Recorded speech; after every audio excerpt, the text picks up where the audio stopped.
박수를 치신 분들한테는 좀 민망한 얘기입니다만은 찬양은 하나님께 올려드린 거거든요. 하나님만 영광 받으시는 거거든요. 지금 여러분들이 치는 박수는 찬양대한테 치는 건데 제가 가끔은 격려하는 차원에서 참 적게 모여가지고 그래도 힘있게 할 때 격려하는 차원에서 박수를 한 번씩 쳐드리기는 합니다만은 찬양마다 그렇게 찬양대를 박수 치는 거는 그 영광을 하나님 앞에 돌려야 될 그 영광을 찬양대가 받는 그런 이제 꼴이 되는 거예요. 그런 형상이. 그러니까 사람에게 박수 치는 거 이거 상당히 우리가 주의해야 될 것을 제가 이제 오늘 찬양대하고 관련돼서 말씀을 전하니까 그건 상식적입니다. 상식적으로 일반적으로 그렇게 좀 알아두시라고 말씀을 드리고요. 예배의 요소는 5가지로 이렇게 정의를 해요. 예배의 요소. 우리가 예배를 드리는데 예배를 드리는 요소가 5가지. 무엇이 있느냐 보면 기도가 있고 찬송이 있고 설교가 있고 헌금이 있고 교제가 있고 이걸 예배의 5가지 요소라 그렇게 말해요. 예배는 이것이 있어야 예배라고 할 수가 있고요. 예배에는 이런 것들이 있어야 되는 거예요. 그래서 5가지 요소 중에서요. 찬송이 가장 말하자면 비중이 크다고 할까요? 횟수가 빈번하게 찬송이 이렇게 예배에 활용되어지고 예배 시간에 하나님 앞에 영광을 돌리는 그런 순서의 찬송이 많은 비중을 차지한다 그렇게 볼 수가 있어요. 그동안은 예배와 삶에 대해서 삶을 강조하는 그런 말씀을 드렸는데 이제는 예배의 요소 이제 몇 주간 아니면 이제 표가 바뀌고 연말이 되고 또 다른 주제로 넘어가야 될 그런 상황이니까 금년 내내 우리가 예배와 삶에 대해서 말씀을 나눴는데 구체적으로 예배의 요소 중에 있는 5가지 요소들을 가지고 마무리를 해야 되겠다 그렇게 생각을 하고요. 그 중에서 이제 예배의 요소 중에서 찬양이 차지하는 비중이 매우 높습니다. 그래서 찬양을 주제로 말씀을 드리려고 합니다. 여러분 이 찬양, 이 소위 음악은 언제부터 시작했을까? 그 시초를 한번 찾아보면 기록은 없지만 인간이 태어나면서부터 인간이 활동하면서부터 음악은 시작되었을 것으로 그렇게 봅니다. 근본적으로 인간이 오락을 즐기는 그런 어떤 인간이라고 그러잖아요. 유희, 오락을 즐기는. 하여튼 찬양의 그 음악의 역사를 아주 인간의 생활과 더불어 시작되었을 것으로 그렇게 보이고요. 성경적으로는 이제 문화의 시초, 문화의 시작을 알리는 창세기 4장 20절에 보니까 야발이라는 사람이 있는데 양을 치는 목자의 조상이 되었고 이런 말이 있어요. 목자의 조상, 문화의 시작, 인류 이제 삶의 역사 가운데서 인류에게 시작되는 모든 것들의 그 시작을 말하는 원역사 중에서도 4장에 창조 역사가 끝나자마자 나오는 그런 4장에 보니까 문화의 시작을 말하는데 거기 보면 야발은 가축을 치는 자의 조상이 되고 21장에 보면 또 유발이라는 그 형제 아우 유발이 있는데 그 유발은 수금과 퉁수를 잡는 자의 조상이 되었고 그래요. 수금과 퉁수 음악이 그러니까 아예 인류의 창세기 4장에 나오니까 창조 이후에부터 하기야 아담 하와도 하나님 인간을 만드신 목적을 하나님을 찬양하기 위해서 만들었다고 그러니까 인간의 찬양과 더불어 창조와 더불어 또 활동과 더불어 음악은 있었을 것으로 보고 구체적인 근거들이 창세기 4장 21절에 보니까 유발일이 수금과 퉁소를 잡는 자의 조상이 되었다 그렇게 말한단 말이죠. 그리고 22절에 보면 창세기 4장 22절에 보니까 두발가인이라는 사람이 있는데 구리와 쇠로 여러 가지 기구를 만드는 사람의 조상이 됐고 그러니까 문화의 여러 분야의 시작들을 쭉 알리는데 두 번째가 유발이라는 사람이 수금과 퉁수를 잡는 모든 자의 조상이 되었다고 음악의 역사를 그렇게 기록하고 있습니다.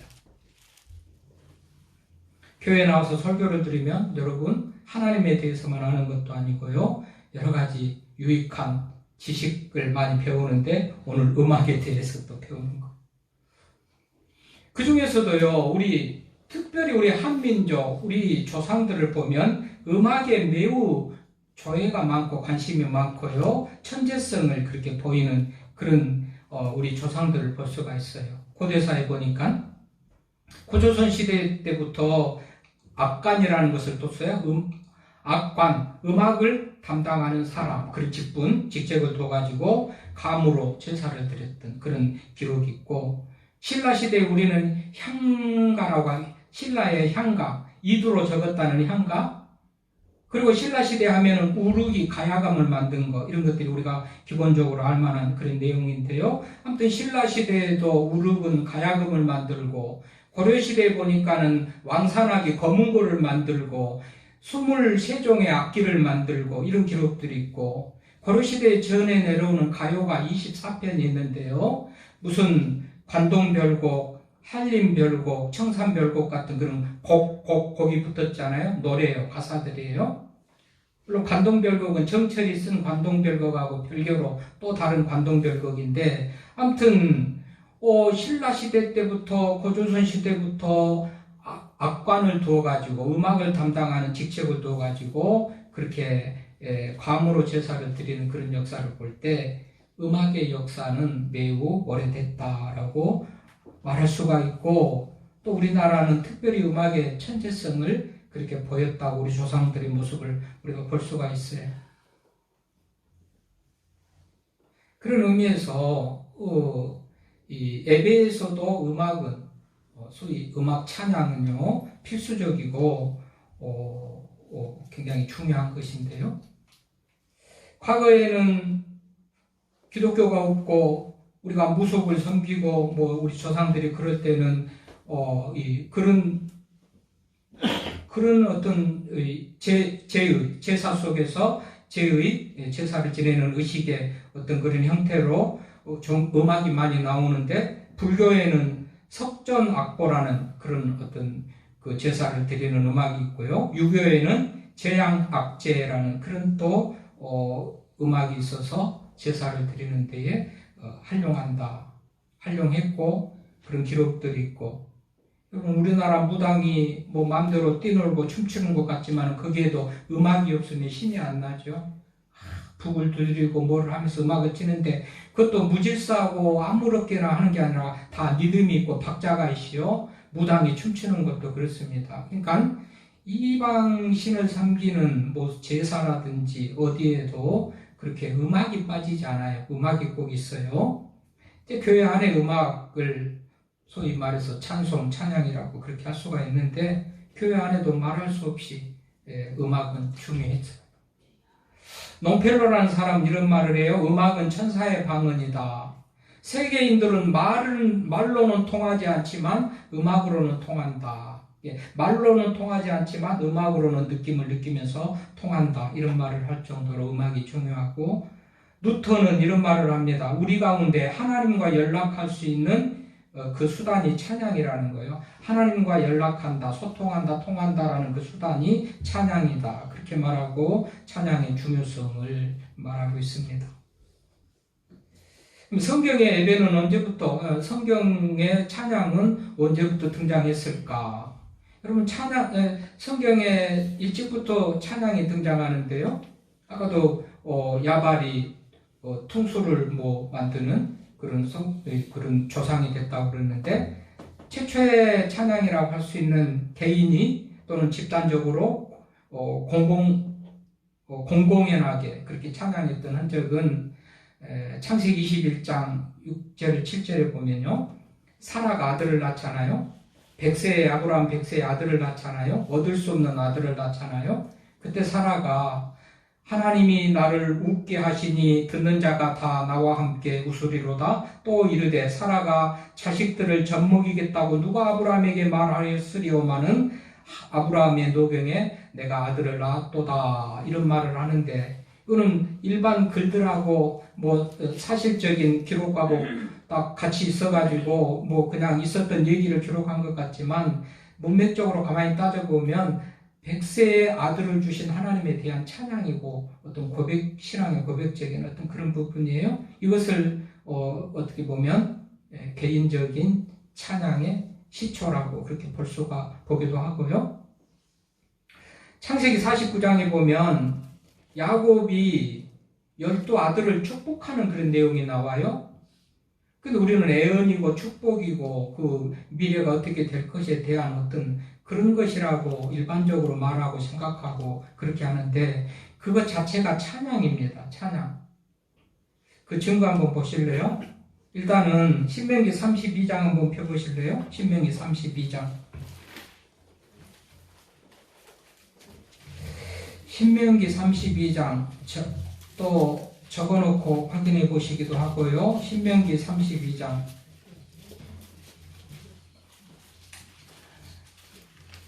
제목이 뭐라고 그랬나요? 신명기 32장.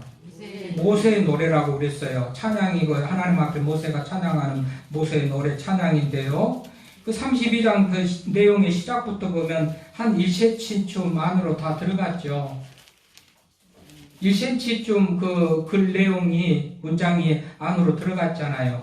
이게 성경에 이렇게 일반 글보다도 1cm쯤 안으로 들어가서 기록된 것은 다 노래 찬양이다 그렇게 보면 되거든요. 이게 신명기 32장을 모세의 노래라고 그렇게 제목 붙여진 이걸 해서 이제 사사기 5장 선지자 두보라가 또 승리하면서 찬양하는 사사기 5장에도 이런 말씀이 있고요. 사무엘상 2장에도 한나가 노래하는 무자한 한나가 아들을 얻고 기뻐서 찬양하는 그 내용이 이런 형태로 되어 있어요. 그러니까 이 노래는 본문에서 1cm쯤 안으로 들어가서 그렇게 기록된 성경이 있으면 거기는 찬양이다 노래다 그렇게 보면 맞는데 아까 제가 창세기 49장을 그렇게 이 야곱의 노래로 찬양으로 그렇게 말했는데 창세기 49장 한번 찾아볼래요?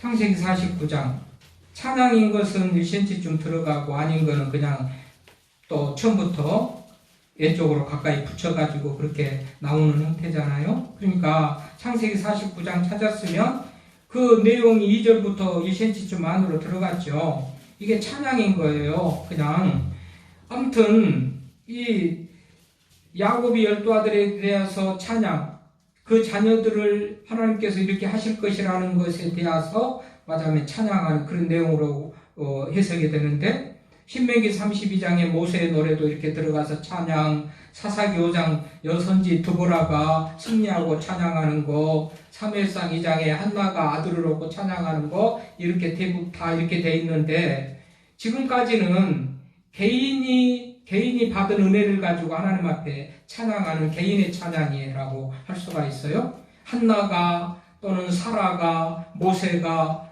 두보라가 이렇게 개인이 하나님 앞에 찬양하는 그런 찬양이라고 할 수가 있고 이게 공동체적으로 여러 사람이 함께 찬양하는 그런 내용은 출애굽기 15장에 나옵니다. 출애굽기 15장 한번 찾아봐요. 출애굽기 15장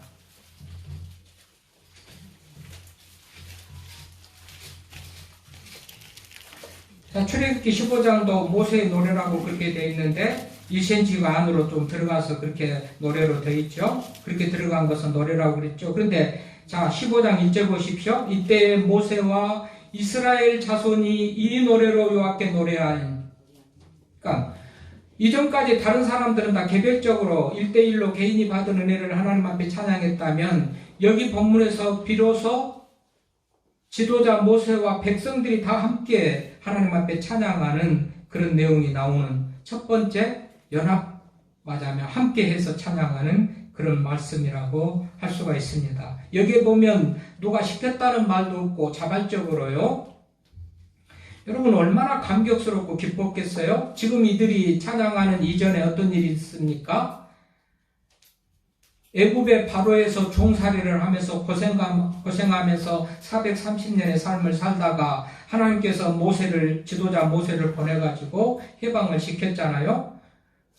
바로를 굴복시키고 10가지 재앙을 통해서 바로를 굴복시키고 나왔는데 앞에는 홍해가 가로막혀 있었던 거죠. 그런데 이들을 해방시킨 바로의 마음이 돌변해가지고 또 군사를 동원해가지고 이들을 못 가게 다시 잡아오라는 그런 명령을 받고 애국 군대가 또 쫓아오고 추격해 오는 그런 상황인데 앞에는 홍해요, 뒤에는 애국 군대요. 이때 하나님께서 홍해를 열어가지고 건너가게 하셨잖아요. 이들이 건너가고 나오니까는 애국 군대가 쫓아오는데 그들이 중간쯤 왔을 때 물이 또 합쳐져 가지고 애국 군대는 수장이 됐다. 물에 다 잠겨서 죽게 됐다. 이것을 뒷모습을 볼 때 이스라엘 백성들이 얼마나 감격스러웠겠어요? 그래서 그것에 대한 찬양이요.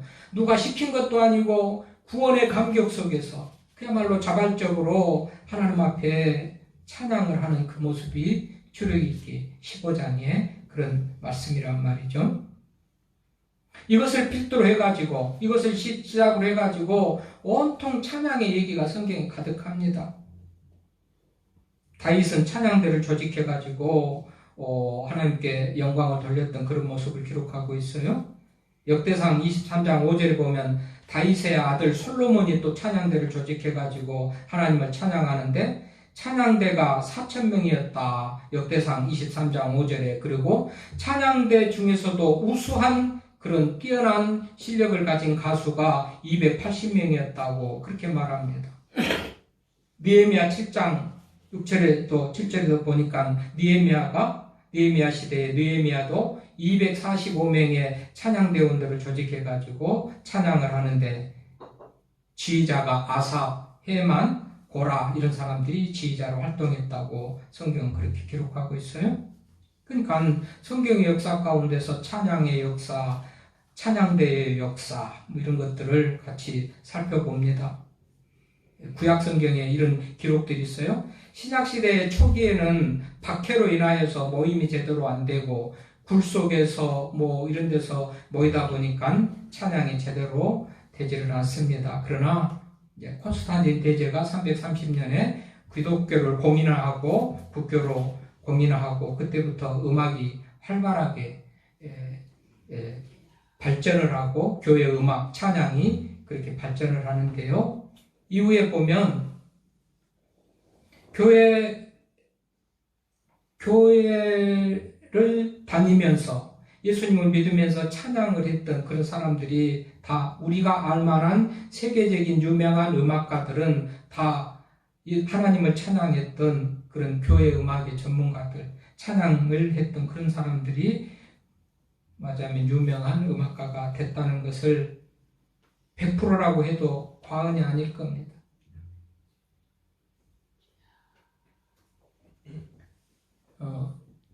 세계 유명한 음악가들은 다 교회 출신, 신앙생활을 하다가 이렇게 음악가가 됐다. 이렇게 말하는 말이 과언이 아니고 100%는 아니겠지만 거의 100%라고 해도 틀린 말이 아니다. 그 말입니다.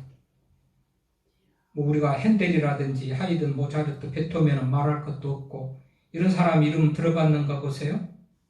라모라든지 브루크너라든지 브라하라든지 무슨 바비라든지 도니에티라든지 노시, 웨버 들어보지도 못한 수백 명의 그 교회 음악가들의 명단을 줄여가지고 제가 소개를 하는 건데요. 아무튼 이 음악의 대가들이 찬양과 교회 속에서 자라났다는 것은 그만큼 교회 안에 찬양이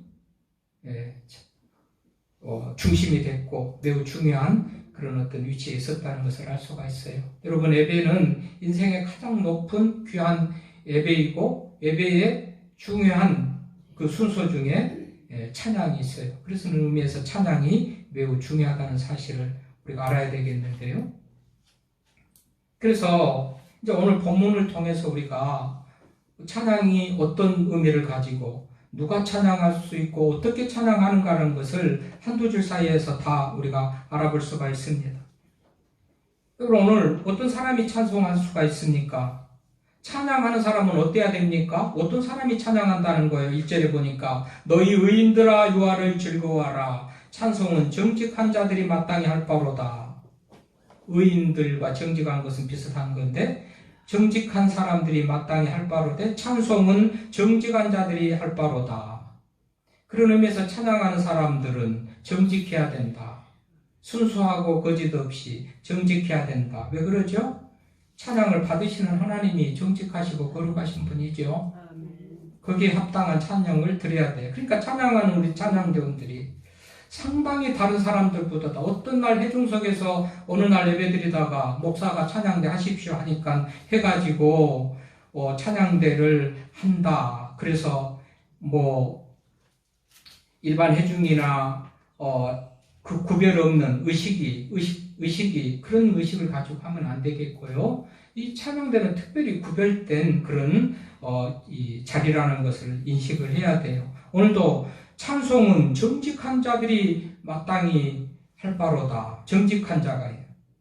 하나님이 정직하시다. 오늘 4절에서 보면 여호와의 말씀은 정직하고 그가 행하시는 일은 다 진실하도다. 하나님의 이 정직함과 진실하심, 거짓이 없음에 맞는 그런 이 찬양대가 드리는 찬양이 마땅히 하나님 앞에 드려지는 것이 마땅한 시기에 그렇게 지금 말씀이 진행이 되고 있는 거잖아요. 정직함.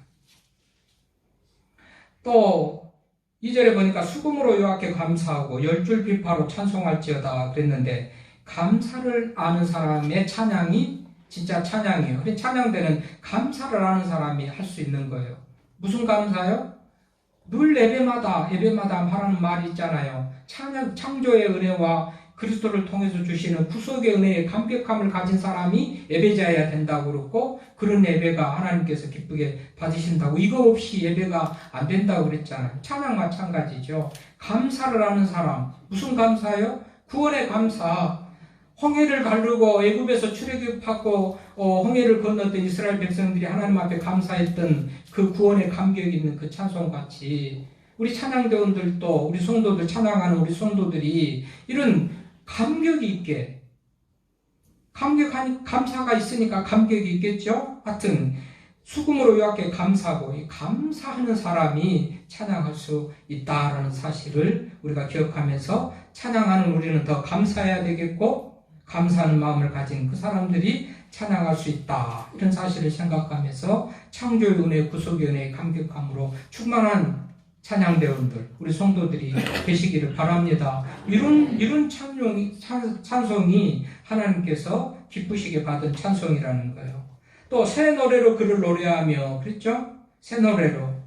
여러분 새 노래로 노래하라. 날마다 신곡을 발표하는 얘기가 아니에요. 부르는 그 사람의 마음가짐이 하나님의 은혜 안에서 새로운 그런 마음, 그런 어떤 상황으로 하나님을 찬양하라. 그런 내용이에요. 사람 찬양할 수 있는 자격은 의인들, 정직한 자, 감사를 아는 자, 날마다 주님과 동행하면서 새로운 어떤 삶을 살아가고 있는 그런 사람들이 찬양할 수 있는 자격이 있다. 없다면 날마다 새로워지는 모습으로 부단한 노력을 가지고 우리가 하나님께 찬양을 드린데 하나님이 기쁘게 받으실 만한 그런 찬양하는 자가 될 수 있도록 그렇게 하는 것이 필요하겠죠. 찬양대원들만 아니고 찬송하는 우리 모두가 다 해당된단 말이죠. 또 어떻게 찬송하는 것도 오늘 본문에 나오죠. 누가 찬송하냐? 정직하고 의롭고 감사를 알고 새로운 피조물로서 창조된 그런 새 마음을 가진 사람이 창조를 하지만 어떻게 또 찬송을 할 거라는 거예요? 찬양을 할 거라는 겁니까? 즐거운 마음을 하라고 그러잖아요. 너희 영들아 여호와를 즐거워하라. 즐거워하라. 찬양은 음악 자체가 즐거운 겁니다. 별로 심으로 가고 신이 안 나고 이 일 저 일로 고민하고 별로 그렇게 처져 있다가도 음악이 나오면 몸이 반응을 하고 마음이 즐거운 거예요. 찬양하는 사람이 즐거움이 없이 하면 이거는 찬양이 아니죠. 즐겁게 찬양하라고 그랬잖아요. 즐겁게 찬양하는 거예요.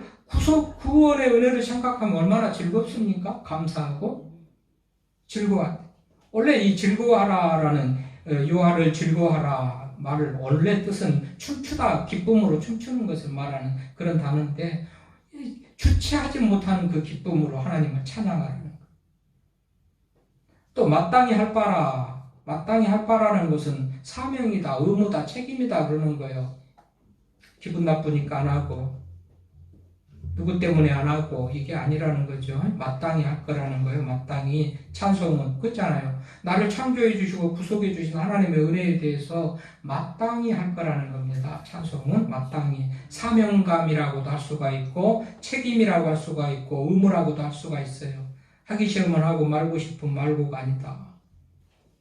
그 다음에 2절에 보면 수금과 여호와께 감사하고 10줄 비파, 수금과 10줄 지파, 10줄 비파라는 거는 한마디로 인간의 재능도 말할 것도 없이 인간의 재능이 감사해서 그 감사의 표현으로 하나님 앞에 찬양을 드리지만 할 수 있는 모든 것들을 동원해서 최대한 하나님께 영광이 되는 그런 모습이 되도록 악기를 다 동원하는 그런 모습이잖아요. 악기를 동원해서 인간의 기술, 타고난 목소리, 천부적인 어떤 재능에 플러스 과학적 기술, 음악적 재능 모든 것들을 다 포함해서 이 악기를 총동원한다는 것은 할 수 있는 수단과 방법을 최대한 동원해서 하나님 앞에 찬양하는 그 찬양을 하나님께서 원하신다. 그런 얘기 같아요.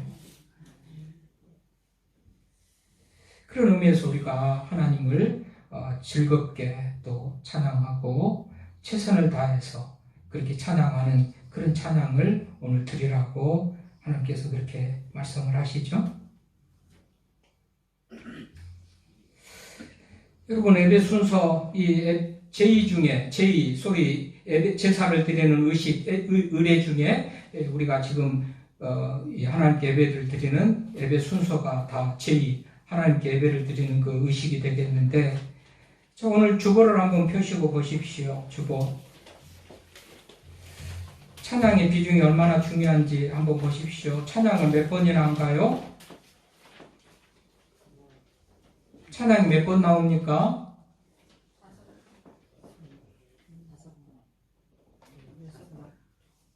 전체 예배 순서라면 예배 순서는 몇 개나 되죠? 제목에 주보에 있는 예배 순서가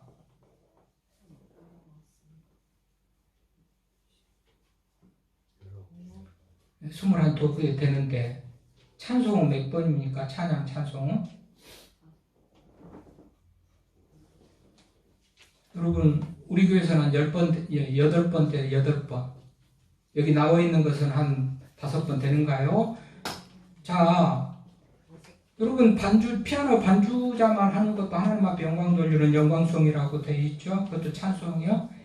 예배에 들어갈 때 우리 찬양대가 임례하는 그런 임례송도 송령 끝나고 우리 축도 끝나고 갈 때 송령하는 그런 찬양도 찬양대의 찬양대의 찬양, 피아노의 반주, 우리가 함께 모두 같이 하는 그런 찬송, 또 찬양대만 하는 우리 찬양, 이런 거 다 포함해가지고 8번. 한 2번은 생략이 됐는데요. 원래 초기교회부터 보면 이 찬양은 소위 임례송이라고 그래가지고 오르간 연주를 하고 있습니다. 예배 시작 전에 오르간 연주로 하나님 앞에 영광 돌리고 찬양을 하고 있는데요. 그때 장로님이 말하자면 십자가를 앞세우고 예배당에 들어오고 그 뒤에 목사 찬양대가 따라와가지고 자리를 딱 잡고 여기 서면 오르간 반주가 딱 끝내요. 거기까지를 임례송이라고 그래요. 임례. 근데 우리는 지금 그거는 형편상 지금 안 하고 있는 그런 상황이고요.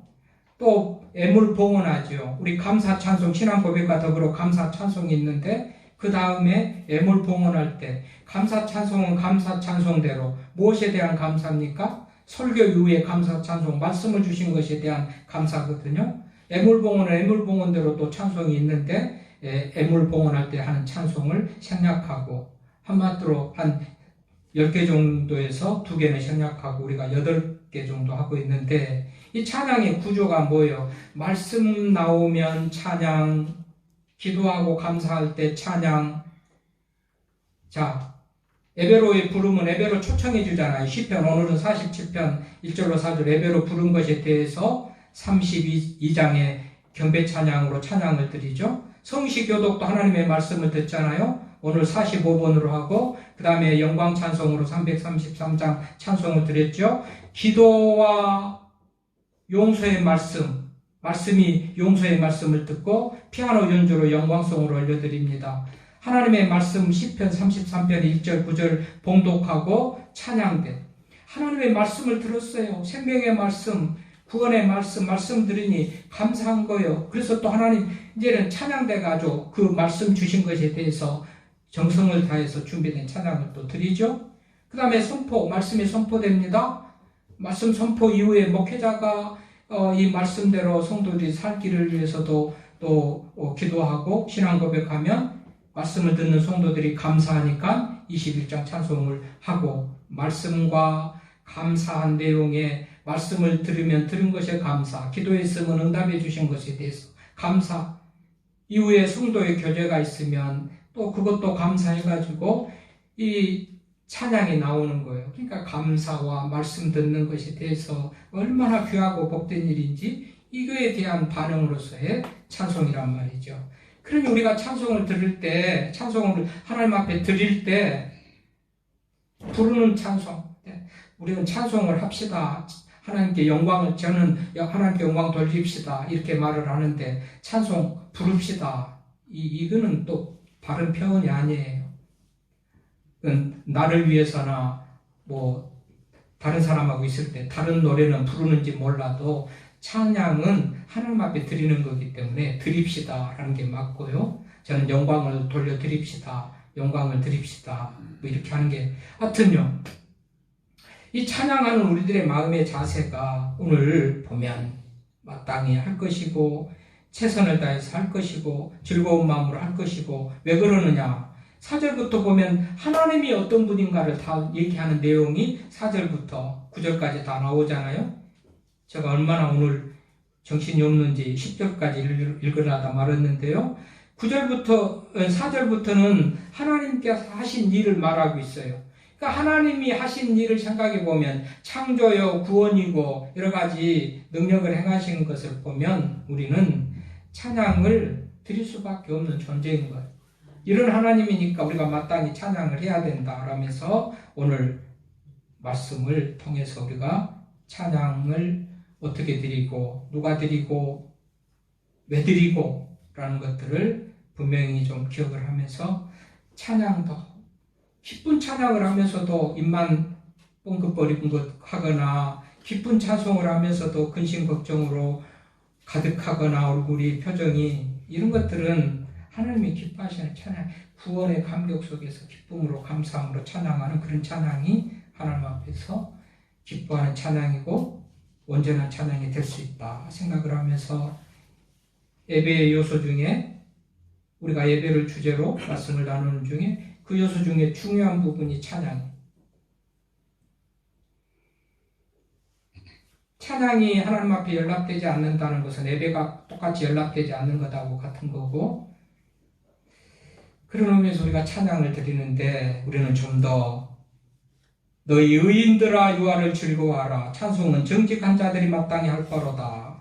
좀 더 정직한 모습으로 의롭게 살고 찬양을 받으시는 그분이 정직하고 의로운 분이니까 그분에 합당한 그런 찬양자로서 찬양을 드리고 즐겁게 찬양하고 새 노래로 찬양하고 감사로 찬양하며 나아가는 우리 모두가 될 수 있길 바랍니다. 하나님 감사합니다.